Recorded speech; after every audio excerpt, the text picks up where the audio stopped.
If you guys watched my last 2-box nickel hunt, you know we had some fantastic nickel boxes. So I figured why not go back to those 2 banks, pick up a box from each, and see if we could have similar results.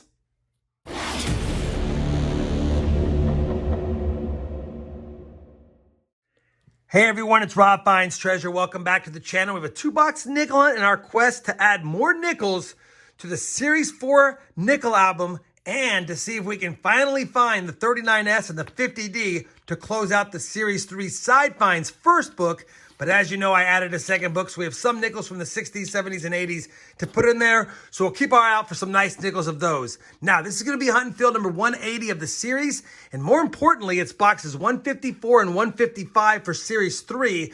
A series that we're trying to get it completed before the 167th box to beat how long it took us, our record set, in 167 boxes for Series 1. Now, it's only boxes 10 and 11 for series number 4, but man, we only need 15 more nickels for that series as well, so definitely off and running on Series 4. Without further ado, I'm going to take all of these nickel albums and set them to the side. I've already popped the top of this first box. Like I said, it's from that same bank we had a fantastic box at last week, so hopefully we've got the sister box. All right, let's get this hunt started. As soon as I have a find, you know I'll bring you guys back on in. We're on roll number 17 already of box 1, so it's definitely been a slow box. First find from the 40s coming up, although I have a handful from the 50s. This one's going to be a 1940 Philadelphia. Like I said, our first find from the 40s and our oldest find so far of box number 1. Roll number 18, our second nickel from the 40s. This time a 1948 Philadelphia. Well, we're on roll number 24 of box number 1, and we have our oldest Jefferson find so far. Unfortunately, looks like it's a marked painted coin, 1939, so I highly doubt this coin's going to be a key date, but let's just flip it and double check. Yeah, it's going to be a Philadelphia minted coin, 1939p. We will double check it for any of the doubling on the words 5 cents and Monticello. I don't see that. Definitely a Philly. It looks like too nice of a strike for a Henning nickel. That being said, it is nice seeing a second-year Jefferson nickel, our oldest one from the 30s, and maybe one of these days I'll discuss why there are painted coins out there. Back in the 80s and stuff, there used to be a lot of painted coins for a lot of reasons. Maybe I'll cover it in a short, but for now, let's just put it on the board. 1939 Philly, the common 1939 nickel. The other two would have been key dates. 24 rolls in, not a lot of finds, but we're still early into the hunt. Roll number 29, nickel from 1941, minted in Philadelphia. Roll number 33 of the first box, and we're going to have our first silver nickel. I thought I saw it by the edge, went ahead and flattened out the roll, pushed the coin aside, and sure enough, we definitely have a 1943. It's going to be a 35% silver wartime nickel. Let's see which one it is. And it's going to be a Philadelphia, and it does have a little residue from being stuck to an album, and even the back is less circulated by being protected all those years. But definitely a Philadelphia wartime nickel from 1943. There are a couple of varieties. Obviously, the 3/2 overdate, which is one you'd easily see. I think I've covered this before, but you'd easily see the slant of the 2 because it was over the number 2. And then there's also a doubled I, meaning that there's a little bit of a doubling on the I, and I never can see it on the heavily circulated ones. But either way, silver nickel found in the box, will definitely take it, and one that was trapped in an album for a while might be going right back in an album if it upgrades the one from our books. All right, 33 rolls in. First really good find of the hunt. Let's see if there's more. Roll number 38, and we're going to have one of my favorite things to find in a nickel hunt. Take a look at that. It's going to be a buffalo nickel. Didn't even notice it because it looks like it's going to be super slick. Let's take a peek. Oh yeah, that is a super, holy cow, that's worn, and looks like it has some damage probably on the other side. Can't make out if there's a mint mark on it or not. We know it's a type 2, so it could be a 1913, but it's not a raised mound variety. Let's see what the other side looks like. And there's the damage above his eye, or right in front of his eye. Someone poked a hole there. And I don't think, well, it's not that I don't think, we're not going to get a date on this without nickodating it. And I'll probably nickodate both the mint mark area, right where 5 cents is down here, as well as where the date would be right here. Let me go ahead and get out my trusty nickel date. This coin is completely damaged. Doesn't matter if it ends up being a 1913 S Type 2 key date one. It's not really going to matter based on the condition, and actually be worth more if we do find out what it is. So let me nickel date it. I'll be back. Hopefully I get some information for you guys. Well, we finished using the trusty nickel date on it, and I did the back first, and it's hard to see, but there's definitely a mint mark down there. Matter of fact, I will zoom in as much as I can here with the camera. But there's definitely a mint mark, and I think it's an S. It's hard to see, but right below the words 5 cents, between the E and the C, there's some raised elements, and I believe that's going to be an S. So once I saw that it looked like an S, could be a D, I figured I would do the front of it. Unfortunately, it's just going to be a 1919. You can see the 1919 peeking out above. It was tough to get a date on here. It could be a 1915, I guess, with damage, but I highly doubt it. Based on the shape of that, it's almost certainly a 1919. So 1919, D or S, probably if I was guessing 1919 S. That's not a valuable nickel at all. 1915 S would have some value, but with the hole punched in the eye, nickel dated on both sides, and we pretty much know for sure based on what I can see here, looks like a 1919 S or a 1919 D. No real value there, but we know we had to figure it out. All right, a buffalo nickel and a silver nickel, 2/3 of the way to the trifecta. No key dates or semi-key dates yet, but still 12 rolls left in box one and a whole nother box to go. Let's get back after it. Well, we're on roll number 46 of the box. I'm only showing it because it's an odd one. Look at that. We found a dime in my $half boxes lately, and now we've got a dime in my nickel rolls. Don't get me wrong. I'll take dimes in my nickel rolls because we make 5 cents, but finding dimes in my $half rolls is a whole nother story since we lose money. All right, let's get back to the hunt. Running out of time on box one. Not a lot of finds on the board. Roll 49. Another find. 1940. And this time to San Francisco, so we'll take that one. All right, that's going to do it for the first box of this 2-box hunt. And it was kind of a rough box. You guys know I like 20 to 25 finds on the board at the end of each box. Only have 15 on the board. Luckily, we got a buffalo nickel and a silver nickel to help out, but 15 finds is kind of light. No better dates, no key dates, nothing like that. The oldest find other than the buffalo nickel is a 39 Philly in tough shape. We did get the dime, make a nickel. And then, of course, we have some candidates for some holes I have in the Series 3 extra book. And they're not in the best shape, but they're better than average circulated condition. So maybe I can use them in the book. Hopefully find better ones in box number 2 of the hunt.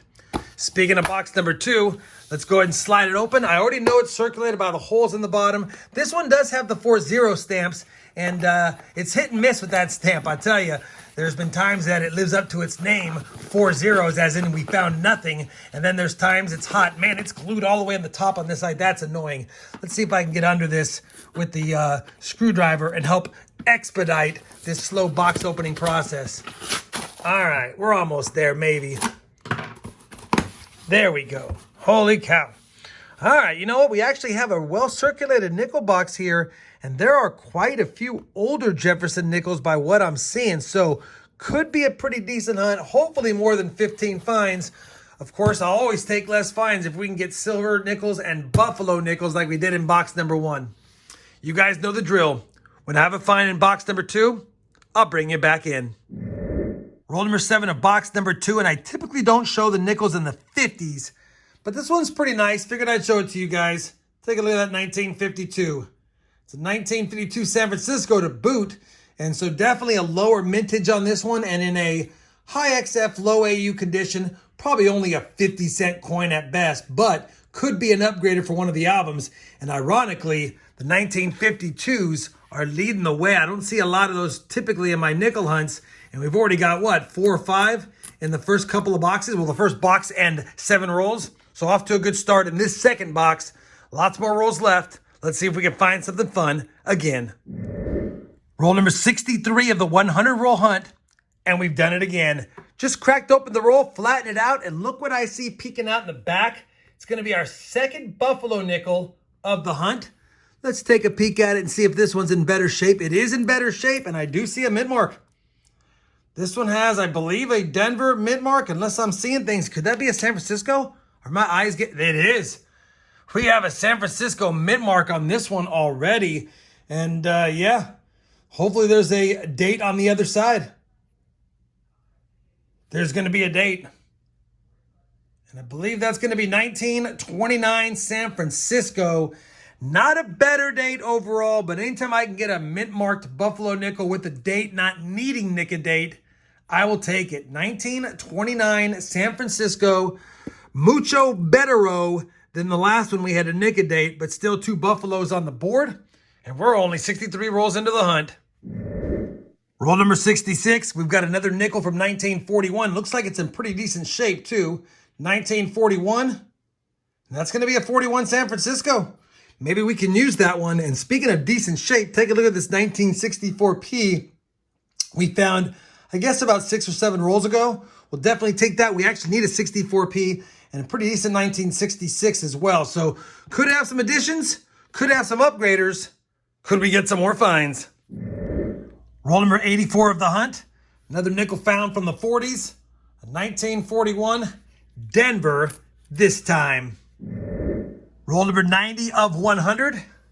Another 1940 Jefferson nickel found from Philadelphia. Roll number 93. A nickel from 1948 with the Denver mint mark. Roll number 96. Another nickel from the 40s. A 1940 Philly. It's in decent shape, but I think it might have been cleaned. Either way, we've only found 3 different years in the 40s in these boxes so far. 40, 41, and 48. Ironically, no 46s, no 49s. Only 4 rolls left. Roll number 99. Another nickel from the 40s. Unfortunately, one of the same 3 years we keep finding. 1940, San Francisco again. Well, that's going to do for this 2-box nickel hunt. I'll tell you, box number 2 is a little bit better of a box. We actually have 47 finds on the board, but 10 of them I wouldn't normally count in a hunt. We just needed some stuff for the newer albums. So technically only 37 finds. Still, that means 22 at least were in box number 2. Now, let me go ahead and cover this really quick. These are all the worst condition, common grade nickels up here that we probably won't need for either of the albums, but we'll double check them for sure. We did get that dime. I did find this coin. I don't know what happened to it, man. I don't know if it was set on a railroad track or somebody tried to cut it with something dull. I don't know. You guys tell me. But man, that's the most damaged and legible nickel I've seen in quite some time. These are all the nicer 60s, 70s, and 80s nickels that I need for the books. None of these are in great shape, but definitely nice enough that they should be a welcome addition to any album that needs them. So those are always good to see. We had that 39p, and then these down here, these 5 are the nicest nickels of the hunt. A pretty nice 1940, pretty nice 1941, a 52S, a 57p, and a 58 Denver, not a 58 Philly. I don't remember if these had mint marks. So yeah, 41 San Francisco, and then this 1940 is a Philly with some gunk on the back. Either way, nicer Jefferson Nickels, could be upgraders. The best finds of the hunt would be anytime you can get silver in a nickel box, you can't get mad at that. 1943 Philly and 2 Buffalo nickels. One we know for sure is a 1929 San Francisco. Love seeing them with dates. And then this one, I'm going to stick to it. 1919, and I'm going to guess San Francisco mint mark. And yeah, pretty rough condition. All right. What's next to do is compare all of today's finds to both series albums, see what upgrades and additions we have, get the sheet updated, and then bring you back with a look at the books and some final thoughts on this 2-box hunt.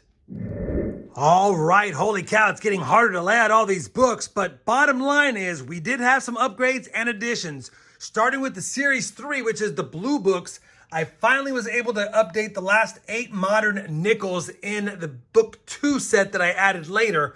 So now we have 112 of the 114 that both those albums hold, and we're back where we started, still needing a 39S and a 1950 Denver. So we're on track for the series again. We have 12 more boxes, or a dozen boxes left to find those 2 nickels to tie or beat Series 1. And then moving on to series number 4, we've now hunted 11 boxes, and we slotted one more. We have 160 of the 174 slots filled. We added the 1940S today. It's not in that nice a shape, but it's the only nicest one we found out of the boxes we hunted. And then we had 3 upgrades. I don't have them in chronological order, but we added the 1940 upgrade, the 41S upgrade, and the 43P. The 1940 was right here. You saw that in the recap. It's a pretty nice upgrader. The 41S is right here. Could use a better one, but it's better than one we had. And then the 43P, even though it was polished, it does have more details than the one we had in there. And even though this is more of an original circulated condition one, that one looks nicer, more details. We'll use it. We'll give the silver jar at that one. Well, I think that's going to wrap it up for today's 2-box hunt. I know you guys probably enjoyed this hunt as much as I did, since we had upgrades, we had additions, we had silver, we had buffalo nickels. No key dates this time, but still overall a pretty fun hunt. If you did, I certainly would appreciate that thumbs up.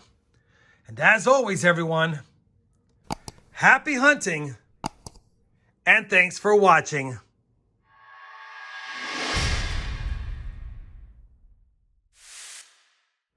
It's not a lot of silver, but it's still some silver for my 2024 silver jar.